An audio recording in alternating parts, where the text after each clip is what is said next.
Aproveitando que nós estamos falando de dor, técnica anestésica. Qual tipo de anestésico que você indica? Existe uma técnica que você faça e que o paciente sinta menos dor, que seja mais confortável para esse paciente? Ótimo, ótima situação. Eu Que molar é esse? Olá, pessoal. Bom dia, boa tarde, boa noite. Meu nome é Monize Carvalho, sou host desse podcast, juntamente com a Marcela Azevedo. Estamos hoje com um convidado muito especial que vai falar para a gente um pouquinho sobre implantes dentários. Nosso convidado de hoje é o Dr. Daniel Guião. Ele é especialista em implantodontia, mestre em periodontia, doutorando em implantodontia, boa sorte, e sócio proprietário do Instituto de Pós-Graduação em Odontologia. Então, fique conosco, porque esse episódio vai ser incrível e a gente espera esclarecer muitas dúvidas para vocês. Daniel, bem-vindo ao nosso podcast. É um grande prazer recebê-lo. E a gente gostaria de saber um pouquinho da sua trajetória e por que você escolheu a implantodontia. A implantodontia ela não foi uma escolha natural na minha vida, assim, num primeiro momento, né? Pelo menos no primeiro momento.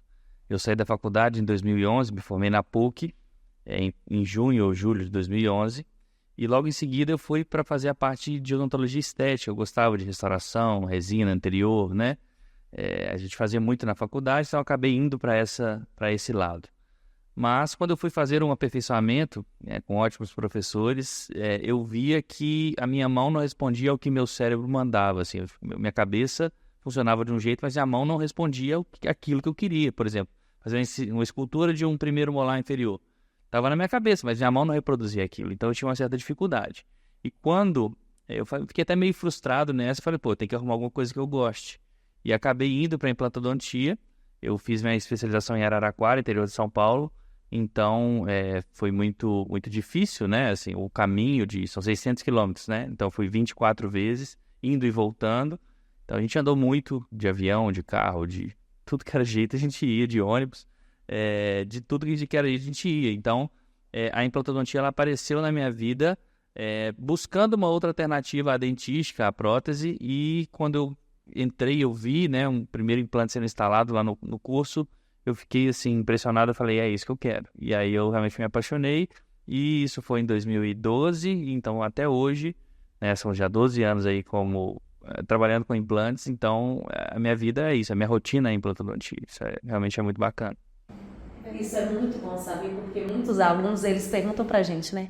E eu não tô gostando, eu não sei o que eu vou fazer ainda.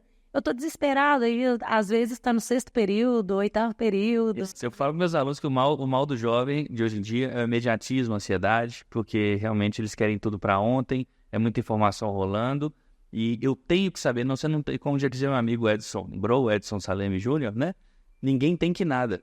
Você não tem que saber o que você quer. Vai fazer uma coisa, faz um aperfeiçoamento, vê se é aquilo, depois você vai, sobe um degrauzinho, aquilo mesmo, vai para especialização, enfim, vai provando, experimentando novas áreas, que eu acho que a odontologia ela é muito rica e traz muita coisa para a gente do ponto de vista de campo de trabalho, né? Cada vez mais áreas aí surgindo, enfim, odontologia hospitalar, ROF, coisas mais novas, né?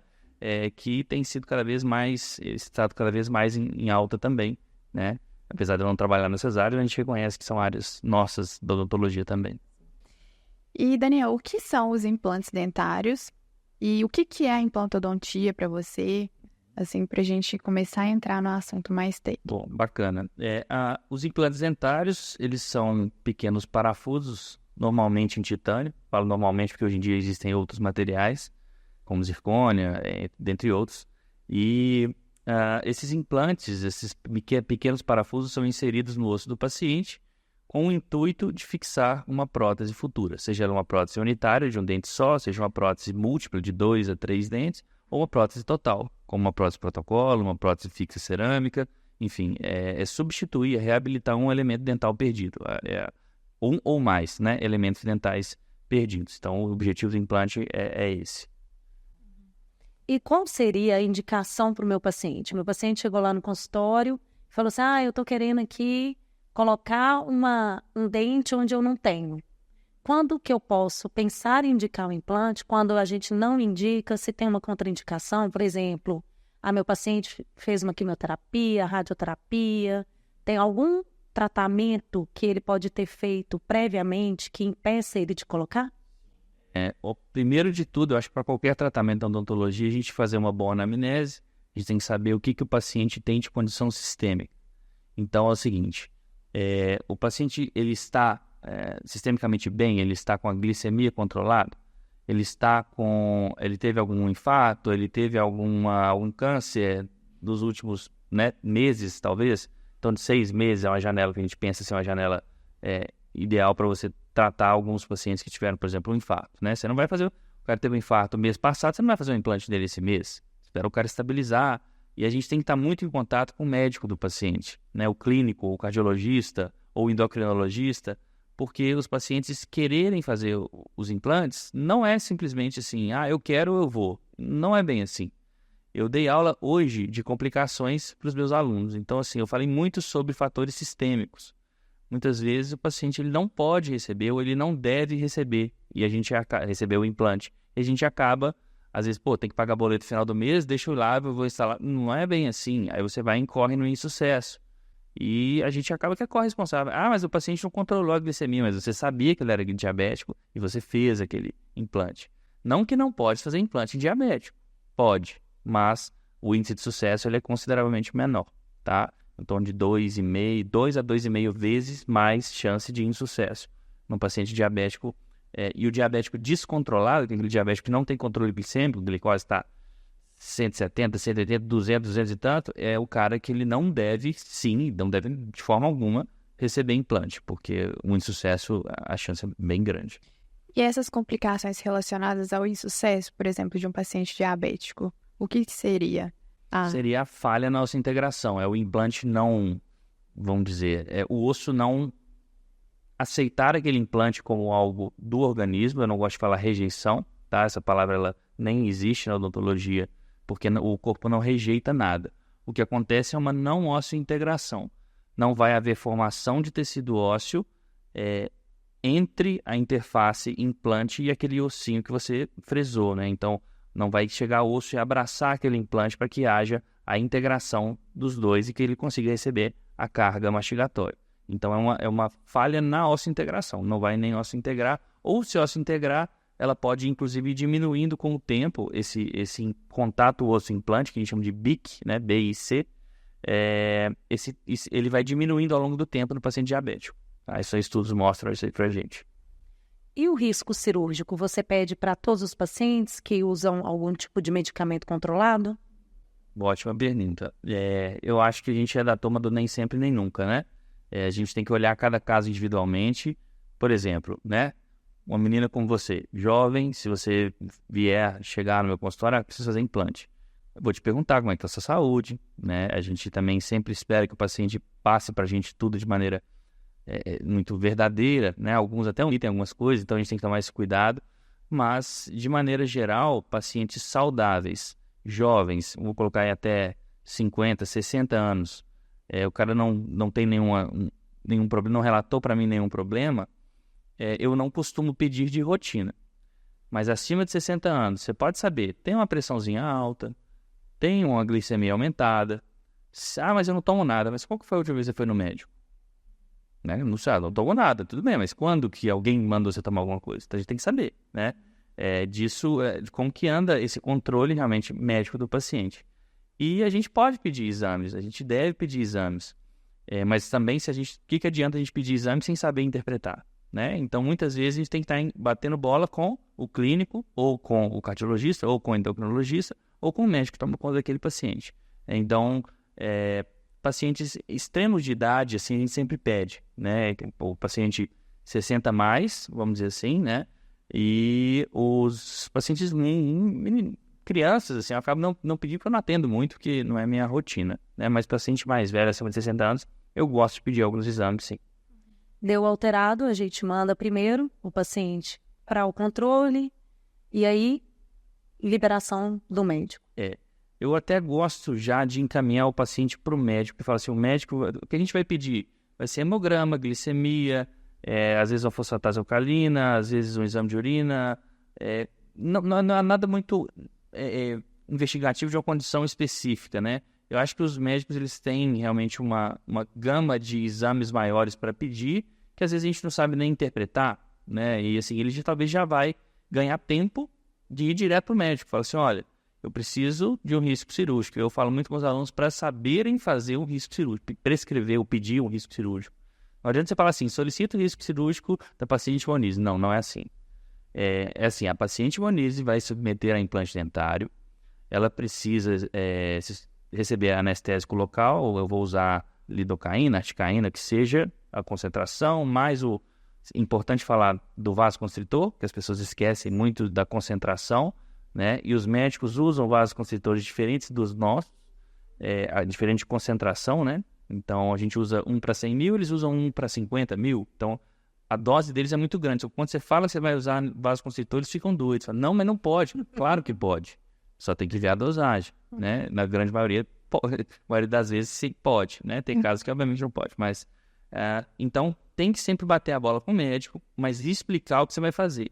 Eu vou passar medicamento tal, tal, tal e tal, durante X dias, ele vai tomar durante X horas e essa é a minha conduta. Se houver alguma necessidade de adequação, por favor, entrar em contato. Então, você tem que saber conversar com o médico. Acho que isso é extremamente importante, né? Não adianta soltar e falar, vou fazer implante nela e é isso. Solicito esse cirúrgico. Não, é isso, vou fazer isso. Descrever tudo. Acho que é muito importante. É multidisciplinar, né? Sempre. Não existe a saúde da boca. Separada. Ela é sistêmica, ela faz parte de todo um sistema, né? E falando um pouquinho dos benefícios do implante em detrimento às outras reabilitações orais que a gente tem, considerando, assim, um paciente que não tem alteração sistêmica, que possa receber realmente o implante. O cara que poderia receber todas as modalidades de reabilitação. Por que o implante ganha, na minha opinião? É o conforto de você ter uma prótese fixa, é a estética de você ter uma prótese que não tem um grampo, por exemplo, uma prótese tipo um Roche, né, uma prótese facial removível, você ter a possibilidade de uma restauração realmente fixa, que vai, né, não vai soltar, o paciente vai rir, vai espirrar, não vai sair. E um conforto mesmo de não ter nada pegando no seu céu da boca, que não vai ter nada, nenhum grampo, nenhuma parte acrílica, ou você não vai desgastar dente do lado para fazer uma ponte, por exemplo, você vai trabalhar em um único dente. O implante é mais caro? Sim, é mais caro, mas são benefícios, né? E muitas vezes eu fico falando com os pacientes, e se eu fizer uma ponte? Eles perguntam, né?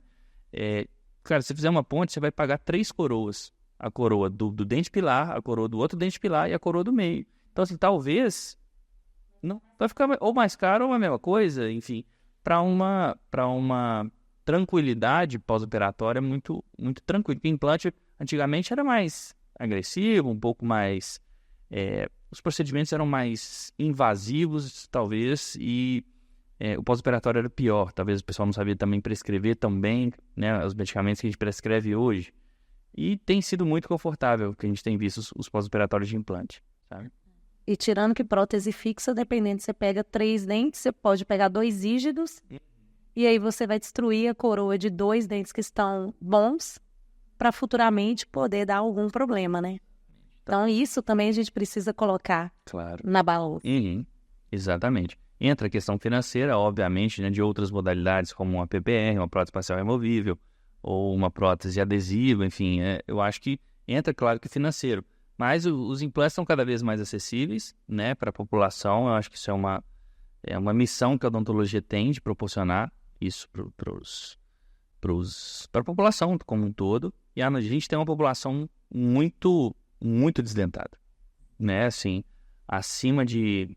Eu tenho alguns dados, não me lembro de cabeça muito bem, do SB Brasil de 2010, que foi quando a gente fazia mestrado, a gente fez alguns trabalhos sobre isso, que a população acima de, se lembro, 50, 60 anos, tem uma média do componente perdido, né, o CP, o componente perdido, de 25, ou seja, 25 dentes perdidos na boca.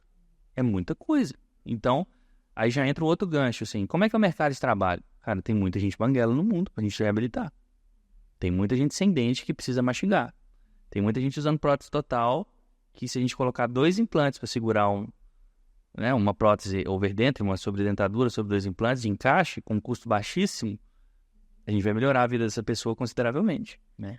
Como diz o Serjão, né, que é o Sérgio Carvalho, ele fala, prótese inferior é inferior até no nome. Não, ela já nasceu inferior, né? Ela já nasceu inferior.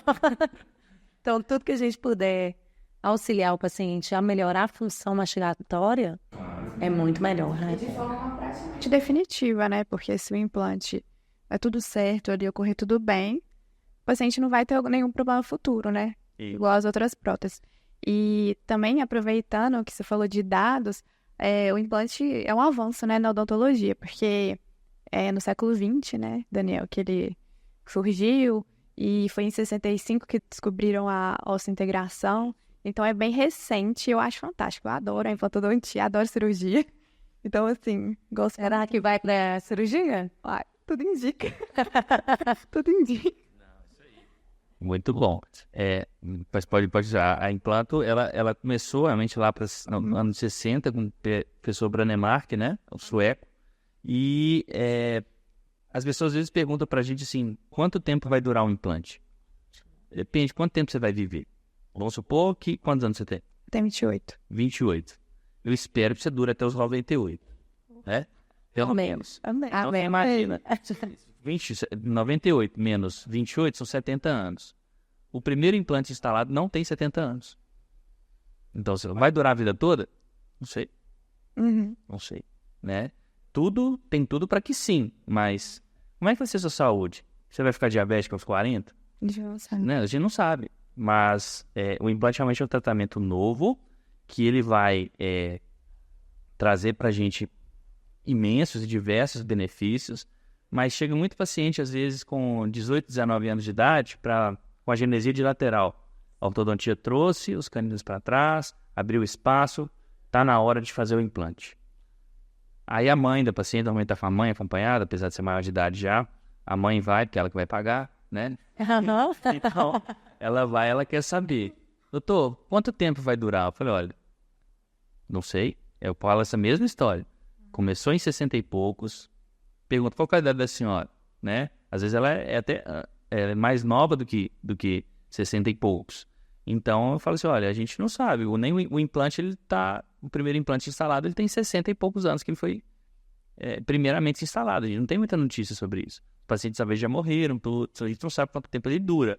A gente sabe que as fábricas, as empresas, inclusive mais sérias, né, elas têm garantido os seus implantes de maneira vitalícia. Ou seja, se você perde o implante, você acaba, a empresa te devolve o parafuso para você instalar ele novamente, um outro parafuso, obviamente, é uma garantia que o paciente tem. Então, eu faço questão de falar isso para os pacientes também, que a marca que a gente trabalha realmente funciona dessa forma. Então, é importante entender que não vou dizer que dura para sempre, né? Mas porque pode durar muitos e muitos anos, mas depende do uso, né? Depende de como ele vai ser utilizado.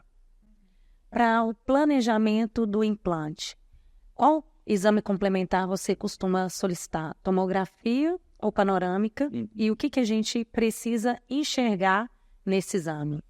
Ótima pergunta. E essa eu vou ser muito incisivo, que assim, em pleno 2024 não há a menor possibilidade de se fazer implante com radiografia panorâmica. Infelizmente, ou felizmente, na verdade, a gente tem que pedir tomografia para todo mundo. A tomografia ela é um exame tridimensional, enquanto a radiografia ela é bidimensional. Você não tem noção de profundidade, a medida, né, de profundidade, o vestíbulo lingual você não sabe na panorâmica. Além de ter distorção, né, principalmente a área posterior, anterior também, dependendo do posicionamento do paciente. Mas o que a gente vê é que a gente treina os nossos alunos para isso, né, para interpretarem bem uma tomografia, para eles saberem a disponibilidade óssea do paciente de forma real. Além disso, o que a gente faz? Pega o arquivo DICOM, que é o arquivo que sai do tomógrafo, e manipula ele. Não só aqueles cortezinhos que já vêm impressos, a gente ensina os nossos alunos a manipular o DICOM e a inserir um implante no computador. Ou seja, se couber no computador, cabe na boca. Né? Então, assim, a gente aprende, ensina eles para que eles aprendam a fazer um planejamento mais detalhado, mais minucioso, sem ficar dependendo da boa vontade, da radiologia, enfim, né? Mas realmente eles precisam ter essa autonomia, né? Óbvio que nós temos excelentes radiologias em Belo Horizonte, mas a gente precisa que eles tenham essa autonomia de manipular a imagem do jeito que eles quiserem. E aí eles vão ver, não, aqui tem um seio desse ponto, ele desce mais um pouquinho, ou nossa, aqui o canal está muito próximo. Enfim, a gente tem que entender, falar muito sobre anatomia com eles, os acidentes anatômicos, né, que são aquelas referências anatômicas que a gente tem na tomografia para nos guiar no planejamento. E é importante a gente saber sobre as estruturas anatômicas, né? E principalmente usar a tecnologia a nosso favor. E a gente tem essa possibilidade, por que não aprender? E tomografia ela está cada vez mais acessível, assim como os implantes. Tomografia há 10, 15 anos era caro. Eu já fiz muito implante com panorâmica. A gente recebeu até uma colega lá no curso outro dia, que ela trabalhava nessas grandes franquias aí, né, e fazia em torno de 30 implantes por dia, só com panorâmica. Ela tinha 15 ou 30 minutos para fazer um implante, né? E eu cheguei para ela e perguntei, falei, olha, e já teve algum caso que você abriu e fechou? Ela já. Teve casos que ela abriu, viu que não tinha osso suficiente, porque na panorâmica parecia que tinha em altura, e às vezes você palpa em espessura, parece que tem, mas deve ter sido mole. Quando ela abriu o retalho, ela viu que era uma lâmina de faca, não tinha o que fazer e fechou. Então, como é que você fala isso para o paciente? Fala, olha, não, eu não pedi o exame o correto. Isso juridicamente é um problema gravíssimo, né? Se incorrer nessa veia jurídica, isso é um problema gravíssimo para quem entrou nessa de fazer com panorâmica. E assim, eu falo que tem muita gente que faz ainda, infelizmente. Mas o meu dever, eu durmo de cabeça tranquila no travesseiro, coloco a cabeça no travesseiro com muita tranquilidade, que a nossa parte a gente está fazendo. Os nossos alunos, os nossos meninos, como eu costumo dizer, a gente está treinando para que eles trabalhem sempre com a tomografia para o bem do paciente deles. O foco é sempre o paciente, sempre, o bem-estar dele. E em questão de pós-operatório, de medicação, como que a gente, né, quais são os medicamentos mais que você gosta mais? Certo. Pré e pós, Isso, eu não vou dizer que é preferência pessoal, né? Eu vou dizer que é linha de raciocínio ou linha de filosofia. Tem os artigos até na literatura, eles são muito até opostos. Tem gente que fala, por exemplo, a terceiro molar, não é implante, mas vou entrar no terceiro molar. Saiu uma revisão sistemática recente que fala que não tem que dar antibiótico no pré, você tem que dar no pós. E a gente sempre deu no pré, e às vezes não deu no pós, ou dá no pré e dá no pós também. Então, o que eu faço, né? O que eu vejo, que eu tenho da minha experiência? A minha experiência é a seguinte, pré-operatório para todos os casos de implante e de terceiros molares. Uhum. A gente passa 1 grama de amoxicilina, né, 1 hora antes, e isso como uma profilaxia, não aquela profilaxia de endocardite, que são 2 gramas, são 4 comprimidos, não é esse o objetivo, é uma profilaxia de sítio cirúrgico, aquela profilaxia para que você não tenha, ou você diminua a infecção no pós-operatório. E a gente associa também a dexametasona de 4 miligramas. Eu dou 2 comprimidos, então dá 8 miligramas, também 1 hora antes. O que a gente faz com essa dexametasona? O que ela faz com a gente, na verdade? Ela modula a inflamação do ponto de vista de você não ter um edema tão pronunciado pós-operatório. A gente chama de... É uma medicação pré-emptiva, ou seja, antes você já vai entrar com a medicação, ela já vai fazer o efeito antes do procedimento começar. Preparando o organismo, entre aspas, para que a gente tenha o trauma cirúrgico e que o organismo não responda de maneira tão pesada, às vezes com aquele edema maior e tal. Então a Dexa eu passo 1 hora antes do procedimento também. Então são 2 amoxicilinas de 500, 2 dexametasona de 4 miligramas. Então 1 grama e 8 miligramas. Uhum. No pós-operatório, o que a gente tem que preocupar? Com dor. O paciente não pode sentir dor. Eu falo com os alunos também que é o seguinte, se o paciente sai do seu consultório ou vai para o pós-operatório e não sente dor, ele é a maior propaganda para você. Ele vai na padaria no fim de semana e ele vai comentar lá na fila do caixa, na fila do pão, fala assim, não, porque eu fiz um implante essa semana, aí não... mas como é que foi? Teve dor? Não tive nada não. Mas como é que é? Minha vizinha fez e quase morreu de dor. Então o que aconteceu? Não, o doutor Daniel fez, não tive problema nenhum. Cara, e aí a coisa vai acontecendo. E a coisa vai espalhando. Então, o paciente que ele não sente dor, ele vai falar bem de você para todo mundo. Porque o medo da galera é dor, né? De todo mundo é sentir dor. O inchaço, ele pode até acontecer. Principalmente nos casos de terceiros molares, a gente tem um edema maior, porque a manipulação é maior. Mas, implante, eu vou te dizer que, assim, a queixa de dor dos pacientes, ela tende a zero, sabe? Se bem medicado. Então, como é que a gente medica? Um anti-inflamatório não esteroidal, mais moderno, a gente não usa mais diclofenaco, a gente usa mais, né, esses mais antigos. A gente usa, eu gosto muito do cetorolaco trometamol, que é o Deocil, tem outros, é aquele sublingual que você coloca debaixo da língua e ele funciona muito bem. É um anti-inflamatório não esteroidal com poder analgésico assim, altíssimo, e por ser sublingual, absorção rápida, e o paciente toma antes de sentir dor, então ainda está anestesiado e já tomou a medicação. E você prevenir a dor é muito mais fácil do que você tratar uma dor instalada. E junto com esse analgésico, esse anti-inflamatório não esteroidal, a gente passa, de preferência, uma dipirona de 1 grama. Tá? De 6 em 6 horas, normalmente, a gente passa essa dipirona. Por quanto tempo? Em torno de 2 a 3 dias, se o paciente tiver dor. Tá? Então, é assim que a gente costuma fazer. E se a cirurgia foi muito escabrosa, aquela coisa absurda, que você ficou lá, sei lá, 4 horas com o indivíduo de boca aberta, mexendo, repete uma dose de dexametasona no dia seguinte, 24 horas depois. Aí mais 4 miligramas. Só 4, aí não dá 2, não vai um só.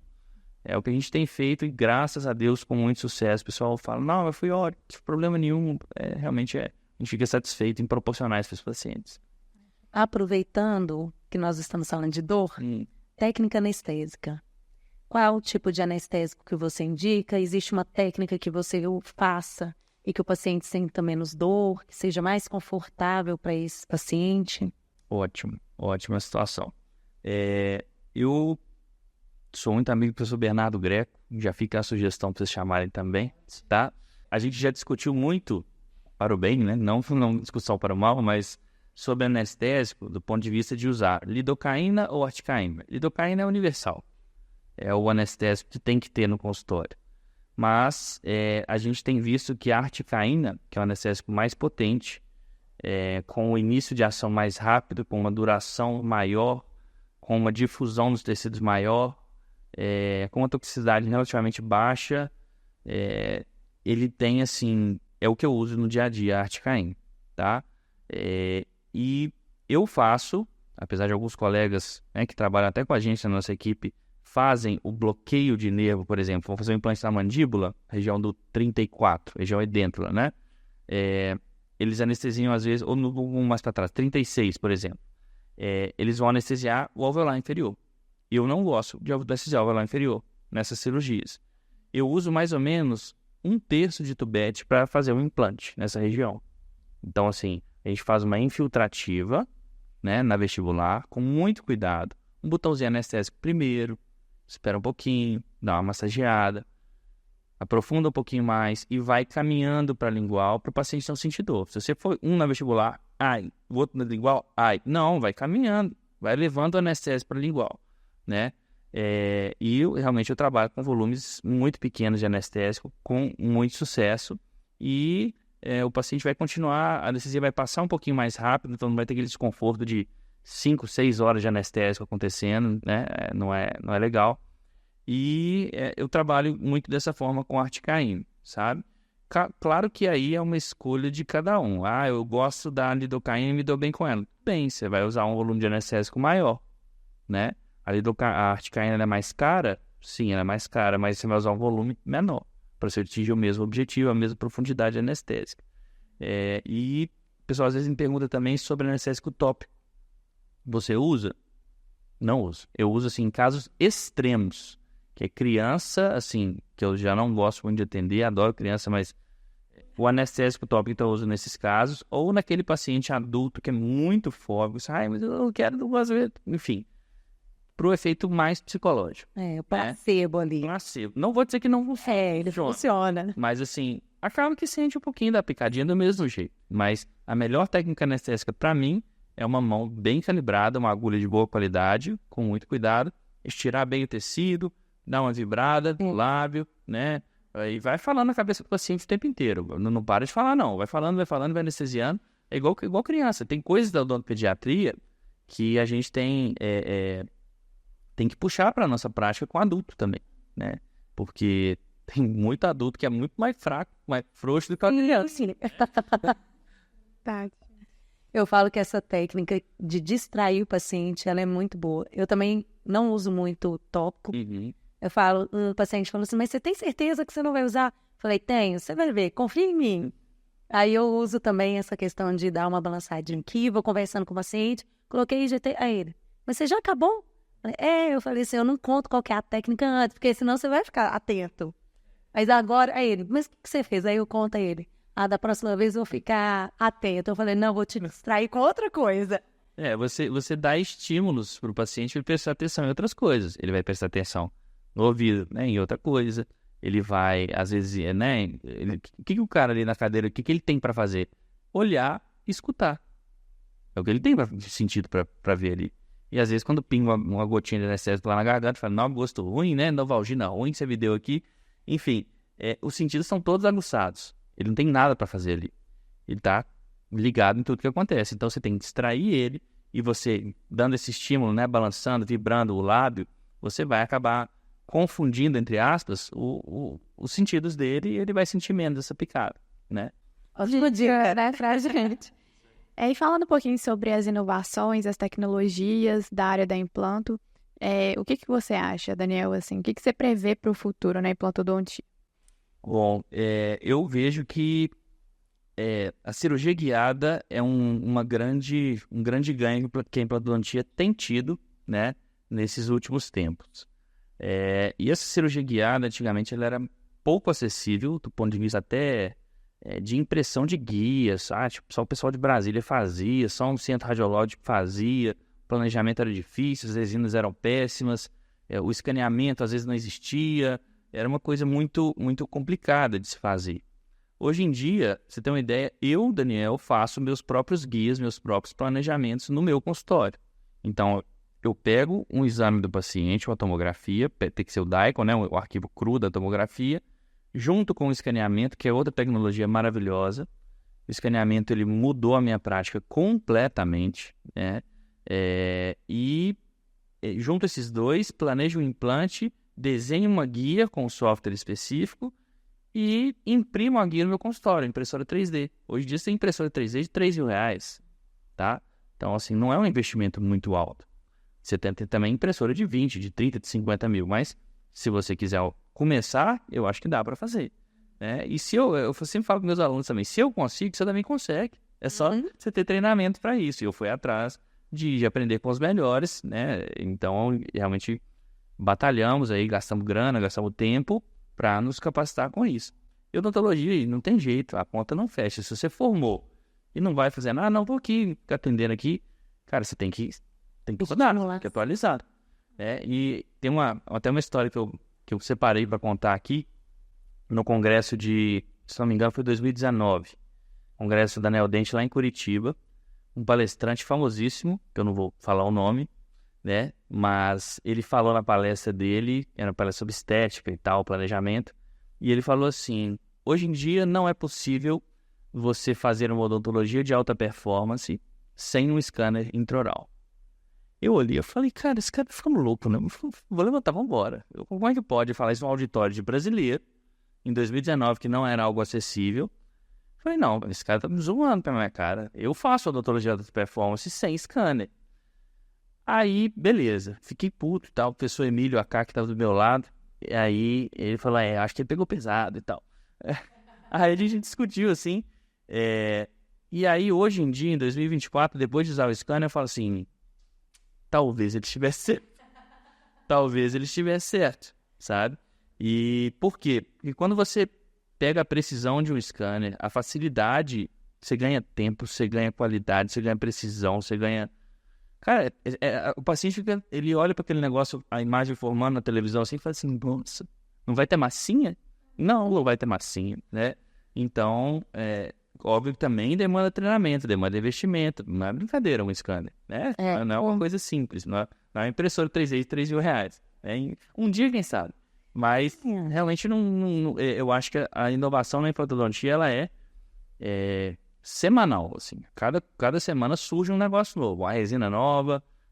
Eu imprimo meus provisórios no consultório, então, vamos supor que essa canequinha aqui é uma cavidade, você pode escanear ela e imprimir uma restauração e cimentar, né? Então, assim, é uma coisa muito, muito louca, assim, se for pensar, né? A gente tem que correr sempre atrás, né, gente? Não adianta, eu falo que independente da área que você formou, seja a área da saúde, sempre tem inovação. A gente sempre tem que correr atrás. Senão você vai ficar para trás mesmo, não tem como. E a tecnologia, ela veio, assim, para melhorar muito. Igual você falou, o que a gente ganha no consultório odontológico é tempo. A gente ganha, ele é na cadeira. O tempo é muito valioso para a gente. Isso facilita muito a vida, né? Eu concordo com você. Tempo na nossa rotina é dinheiro, né? Porque o tempo ele custa. As pessoas às vezes não sabem que a gente tem o terror que chama-se hora clínica, né? Que eu tenho que ganhar X reais por hora para eu sobreviver no final do mês, pagar minhas contas e ter meu prolabore, ou meu salário, como é que vocês queiram chamar. Mas se eu não tiver, né? Não conseguir otimizar meu tempo, não vou conseguir fechar as contas no final do mês. Então, tempo é dinheiro, sim. Pra gente, demais da conta. E além disso, para o próprio paciente, né? Porque traz um conforto, minimiza também o tempo, otimiza, na verdade, né? O tempo dele ali no procedimento, e ninguém quer ficar horas lá de boca aberta, né? Então, assim, realmente, os avanços são só para melhor, né? Com certeza. E agora, entrando no nosso encerramento, Daniel, vem aquela perguntinha inusitada. Se os implantes fossem, assim, uma obra de arte, qual obra você acha, assim, qual estilo artístico ele seria e o porquê? Vocês pegam pesado, né? Mas é o seguinte, vamos pensar que em implante a gente vai pensar sempre em paralelismo, né? Eu pensaria em algo geométrico, assim, uma arte geométrica, com formas geométricas, o implante cilíndrico, o implante cônico, a distância entre implantes, as linhas que você pode traçar. Então, eu pensaria em algo geométrico, assim, sabe? Uma arte mais geométrica, porque é tudo muito, muito calculado, tudo muito matemático. São medidas, né? Assim, a medida de um implante com distância a outro implante, ela tem que ser de pelo menos 3 milímetros. Então, a gente sempre vai desenhando, sabe? Círculozinho, retinha, círculozinho, e vai. Então, eu pensaria que seria uma arte geométrica. Uma reconstrução, né? E querer não é uma reconstrução, né? Uma reconstrução. Uhum. A gente sempre faz um bate-bola no final. Então, a gente faz algumas perguntas e as respostas rápidas, tá? Mas se você quiser falar um pouquinho, explicar, pode também. Beleza. Então, nós vamos começar. Bora. Qual o melhor material para os implantes dentários? Hoje, o titânio, sem dúvida. E a principal vantagem em relação às próteses removíveis? Conforto e segurança. Paramos por aí. Principal contraindicação para o implante? Paciente descompensado sistemicamente, seja de qual forma for. Procedimento mais inovador hoje na implantodontia? Eu colocaria como cirurgia guiada, talvez. Frequência para a revisão da manutenção do implante? Costumo falar para os pacientes que é a mesma frequência de limpezas, né? De consultas para profilaxias. Eu colocaria de 6 meses, entre 6 meses e 1 ano, dependendo do paciente. Essa pergunta é para a gente frisar mais um pouco. Melhor diagnóstico em termos de exame complementar para fazer um implante? Para realizar o implante é a tomografia. E para você acompanhar, radiografia periapical. No avanço futuro que você espera ver na implantodontia? Eu queria que a tecnologia, que o digital fosse acessível a todos. Eu acho que isso realmente, a odontologia ia para um outro patamar, que todos os dentistas tivessem acesso a um scanner, a uma impressora, a um software de desenho. Eu acho que isso ia ser maravilhoso. E uma dificuldade na implantodontia hoje em dia? A quantidade de curso ruim. Tem gente que fala que a quantidade de profissional. A quantidade de profissional não me assusta, mas a quantidade de profissional ruim me assusta. E a gente tem visto cada coisa que é doido. Difícil, né? É complicado. Porque aconteceu com a ortodontia e agora a implantodontia está sentindo isso. Né? E em breve a dentística já está sentindo. Já está sentindo. A dentística vai sentir isso também. Dentística, prótese, está sentindo. A pergunta final é, se eu sou cirurgião dentista e estou na dúvida, sou recém-formado, eu acabei de entrar na área, chegou um paciente para mim, eu estou na dúvida de decidir qual tipo de tratamento propor para esse paciente, entre implante e uma prótese removível, talvez. O que eu preciso avaliar nesse paciente para falar assim, vou para o implante? Vamos pensar basicamente com a árvore de decisão, né? O paciente chegou, aí tem aquela setinha para um lado e para o outro. O paciente tem condição sistêmica, ele está bem de saúde, para ele receber uma anestesia, para ele receber uma incisão, um descolamento de retalho, um implante, será que o implante dele vai se integrar? Será que ele consegue? Se ele conseguir, bem, se não, ele vai para a prótese removível, uma BPR que é só uma moldagem, não estou banalizando, mas é só uma moldagem e as provas, enfim, né? Você não tem que executar o procedimento cirúrgico. Segundo, o paciente ele pode receber o implante, legal. Ele tem condição de espaço, condição esquelética, condição óssea, condição protética de colocar um dente ali, tem espaço para um dente ali, ideal, legal. Beleza.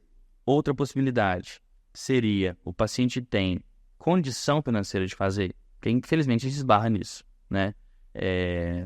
Nem todo mundo tem a condição de fazer um implante. Cada vez está mais barato, sim, mas é um tratamento ainda com custo mais elevado.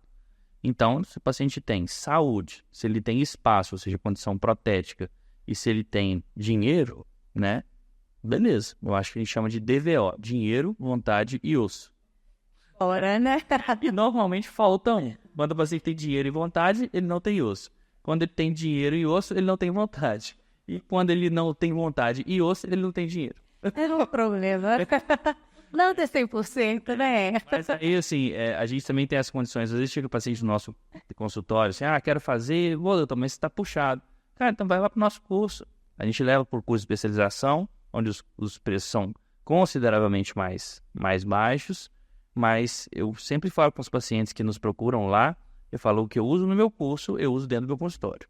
É o mesmo estoque, é o mesmo material. Então, não é porque é curso que eu vou usar um material pior, né? Eu acho que isso é muito importante falar. Não que seja realidade em todos os lugares, mas a gente trabalha dessa forma, né? Porque o foco é sempre o paciente. Nunca mais vou esquecer do DVO. Nesse sentido. Então, para encerrar, gostaria primeiramente de agradecer você, Daniel, por ter aceitado, né, fazer essa conversa conosco. Foi incrível. Muito obrigada. Obrigada, Monique. E obrigada a vocês que estão aqui conosco até agora, né, nesse tempinho. Até o próximo episódio. Continue aqui com o Papo de Molar. A gente vai falar nossos arrobas. Monize Carvalho. Marcela Azevedo, com 2 S no final. E o meu, DR Daniel Guion. Então vem pro papo, continue aqui com a gente. Obrigada. Até a próxima, pessoal.